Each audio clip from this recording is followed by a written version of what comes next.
Disclaimer: all versions of Harry Potter may be obtained by applying linear transformations to J.K. Rowling's original Harry Potter. Chapter 44. Hermione was woken up on Friday by 8 small feet running across her bed. "Ah! Crookshanks! Wendelin, stop it!" Crookshanks was on the wild side as far as cats went, but it turned out he'd met his match in Lily Moon's insane calico, Wendelin. The two cats spent hours chasing each other around the dorm room, and the girls had to forcibly separate them to get them to calm down. "Wendelin, come here!" Lily called.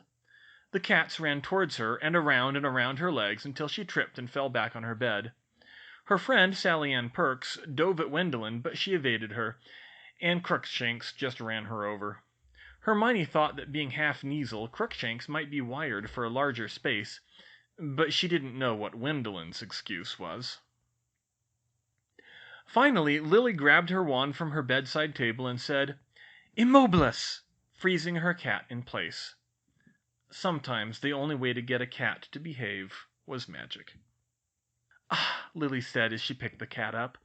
"It's a good thing you're fixed, Wendelin. If I let you breed with a cat like that, the kittens would tear up the whole castle." "Come on, Crookshanks, you really need to slow down," Hermione said. She successfully got her own cat into her arms, but it was a struggle. She'd have to try to let him roam the tower a bit more. Hopefully that would help. Friday was, unfortunately, just as eventful as Thursday. Professor McGonagall informed Hermione at breakfast that Malfoy had been found to be acting recklessly and had been given detention.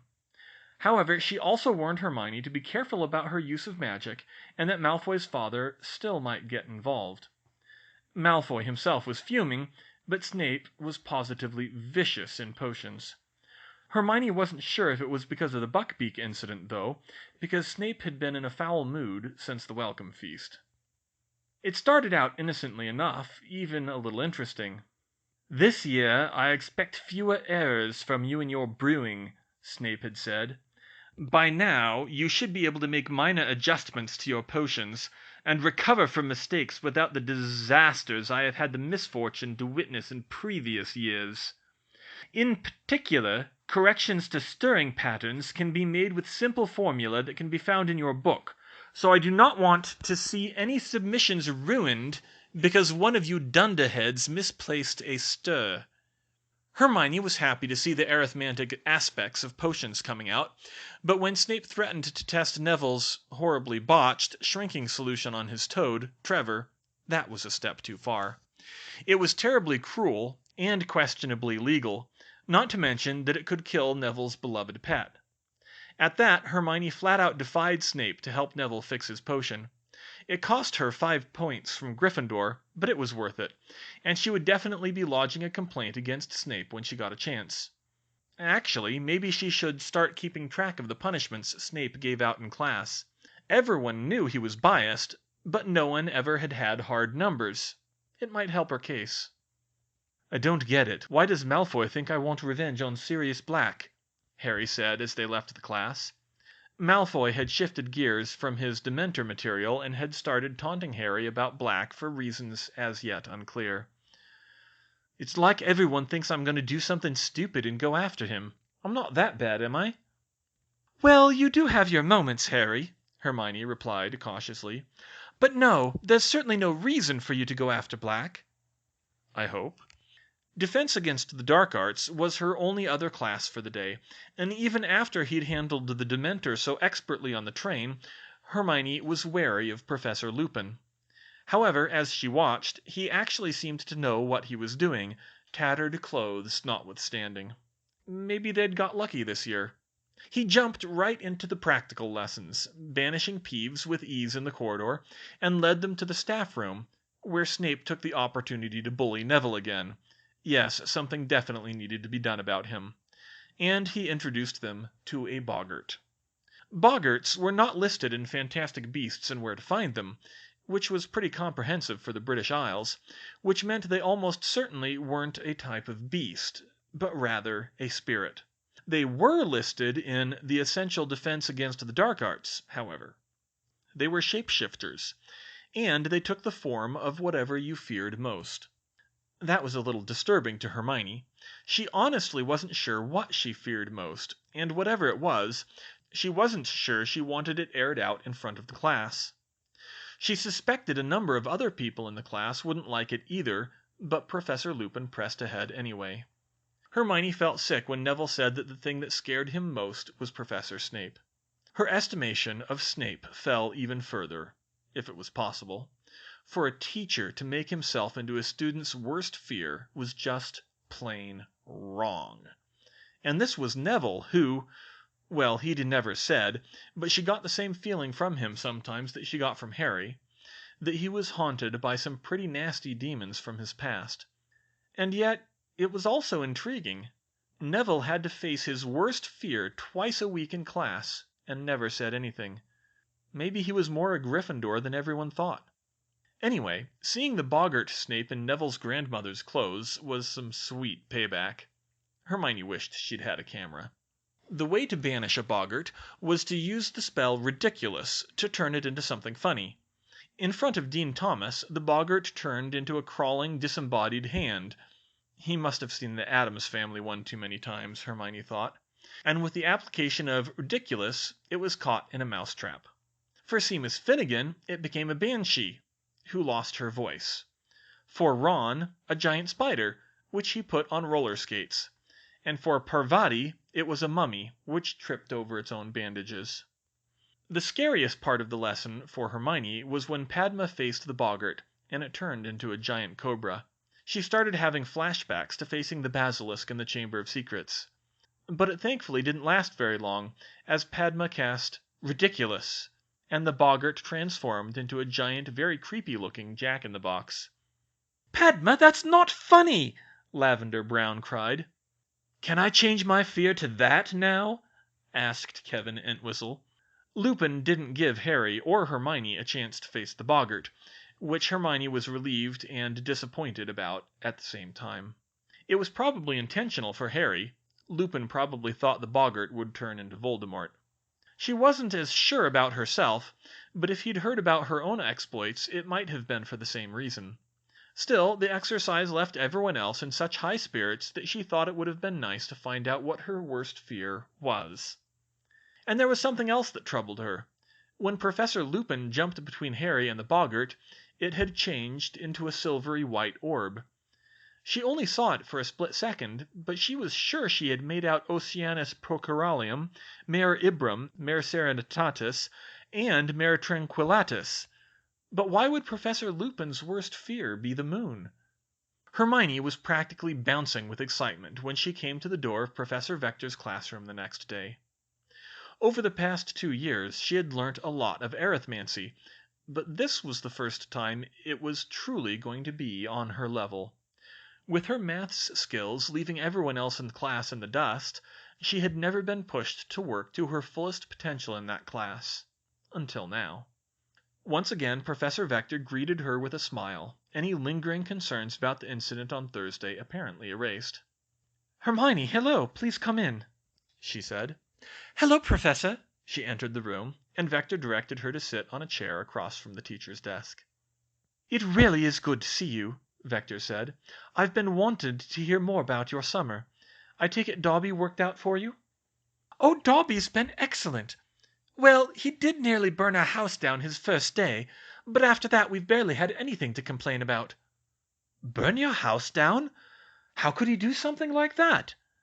It took a few minutes for Hermione to adequately explain a gas stove to her pureblood teacher for her to understand how Dobby went wrong that first day. "I'm glad you're all right, then," Vector told her. "I didn't realize mixing the magical and muggle worlds could be so, well, combustible." "Me either, but like I said, the rest of the summer was pretty good." Hermione gave her the highlights of her summer, especially her trip to France and also her visits with Harry and Ron. She also mentioned her crash courses in Muggle science and history in addition to her maths studies. "Well, it certainly sounds like you were busy," Vector told her. "I hope you remembered to relax from time to time." "Really, it's like that girl never stops." "Don't worry, ma'am. My parents made sure of that. It's just that I want to be able to pick them up fast if I decide to go to university after I graduate. I want to keep my options open. Oh, and I've also got my article in Magizoology Monthly coming out in a couple of weeks. Ah, that's right. It's good that you could do that. If you face down a basilisk and live, you deserve to get some recognition out of it. I look forward to it." Hermione giggled a little. "So," Vector continued, "you said you were planning to start learning linear algebra. Did you go through with that?" "Yes, ma'am. I have my book here." Hermione pulled a university-level textbook out of her bag and set it on the table, flipping it open.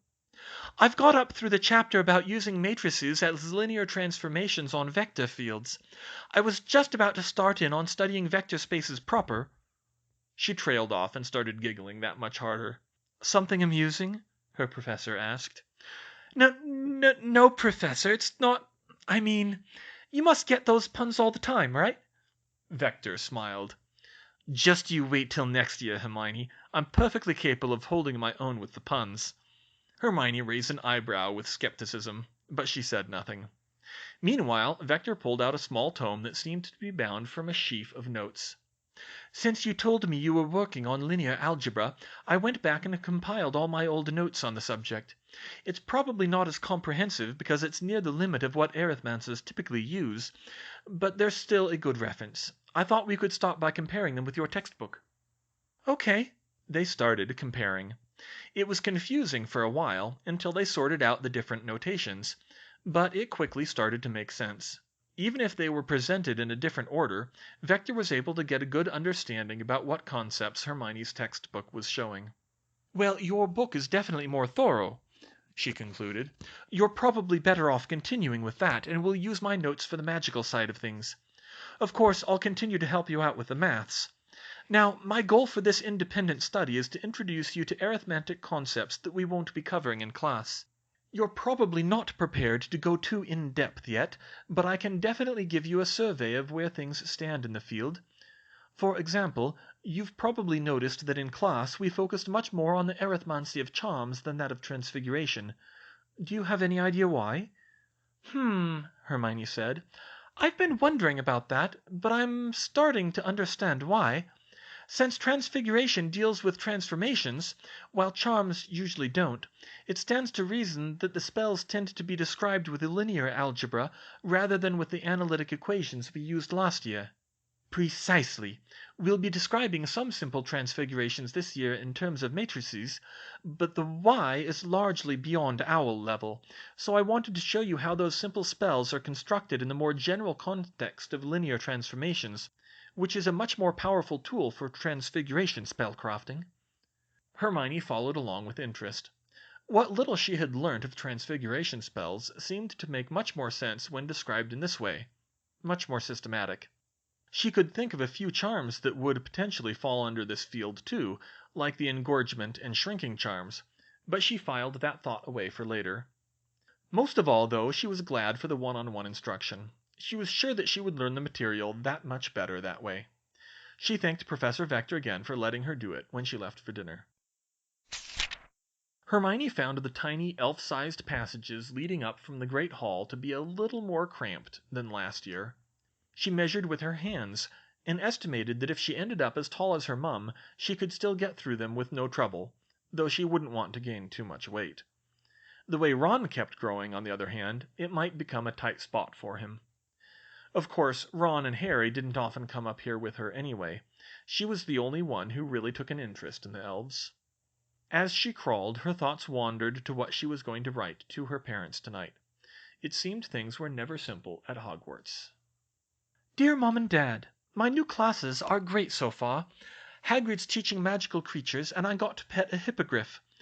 Draco Malfoy tried to sabotage him, but I stopped him with that jinx I invented. Don't worry, I wasn't in any trouble. I'm sure I'm really going to enjoy my independent study with Professor Vector, too. We're going to study the deeper maths behind transformation spells to start. Oh, and one other thing. It turns out that the Azkaban guards aren't actually human. They're demons that literally make you feel clinically depressed just by standing near them. I don't know how Sirius Black ever got past those monsters, but it's a good thing they're only at the entrances to the grounds. Love, from Hermione." Yeah, there was always some complication around here. She doubted her parents would appreciate that news. "Hello," she called when she reached the elves' quarters. Several elves popped their heads out of their rooms, but she was dismayed to see that she wasn't mobbed by the excited little creatures like last year. They looked much warier now that she'd shown her true colors, so to speak. "Hello, Sonia, Dobby, Tilly, are you here?" "Sonia and Tilly are here, Miss Hermione Granger," the high-pitched voice of her closest elf friend said. Sonia stepped forward along with her grandmother and greeted Hermione. Not quite as warmly as she used to, but she at least wasn't afraid to approach her. She looked like she was trying to grow her hair out this year. Hermione thought that maybe she was trying to look more mature by elf standards. She knew Sonia had recently turned 20. But the elf's hair was so scraggly that she thought it looked better cropped short. "Hello, Sonia. Hello, Tilly. It's good to see you. Is Dobby around?" "Dobby," Sonia said with an edge, "is cleaning, miss. He should be back soon." "Ah, so how have you been doing?" "Sonia is being well, miss. It is good to be seeing you, miss. We was not sure if you was coming back." "Neither was I, but I convinced my parents to try it for another year. It took half the summer, but I did it." "We knows," Tilly said. "Dobby has been saying it. He is liking his job very much, miss, and is glad he can keep it." "Is you wanting to play cards, miss?" Sonia asked, pulling her little elf-sized exploding snap deck from a pocket on her belt. "Oh, sure, I could go for a game." "If you is having any gobstones, miss." Hermione giggled slightly. "No, thank you, Sonia. I only take bets I can win." Even after 2 years, Sonia was still trying to get her to wager gobstones on their exploding snap games. Tilly was still giving her disgruntled looks, and Hermione was still turning her down. It was ironic, she thought. Sonia didn't approve of Dobby being paid, and yet Tilly looked even more disapproving of her gambling than that, though most of the other elves didn't. A strange thing, elf culture. The game was in full swing by the time Dobby walked into the elves' common room in his small children's clothes, looking a little grimy and tired after a long day's cleaning. But when he spotted Hermione, he was as bright-eyed and excitable as ever. "Miss Hermione Granger! Miss Hermione! Is you needing Dobby?" "Just visiting, Dobby. I wanted to see how you were settling in." She glanced around. She hadn't missed how most of the other elves stiffened when Dobby walked in, and the mothers pulled their children a little closer. He was getting worse stares than Harry had got his first year. "Did you want us to deal you in?" Dobby will play, Miss Hermione, but Dobby is not so sure he should be betting with Sonia any more." "Sonia!" Hermione spun around to glare at the younger elf, but she just smirked at her. "Sonia has won some good gobstones from Dobby." "You cheeky little—" "You gotta be careful with Sonia, Dobby. There's a reason I never play for keeps with her." And she thinks Dobby is the crazy one. "Go on, Sonia, deal him in. No betting today." "Yes, Miss Hermione Granger." "So, Dobby, what have you been doing here?" Hermione asked when the game resumed. "Dobby is to clean the boys' toilets in the dorms, miss." "They've got you on toilet duty?" "Dobby is being new, miss," Sonia said with a hint of smugness. "Head elf Florrie is not letting just any elf work in the kitchens." A plausible explanation, Hermione thought.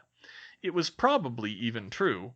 But even so, she suspected that there were other jobs Dobby could have done that were being overlooked.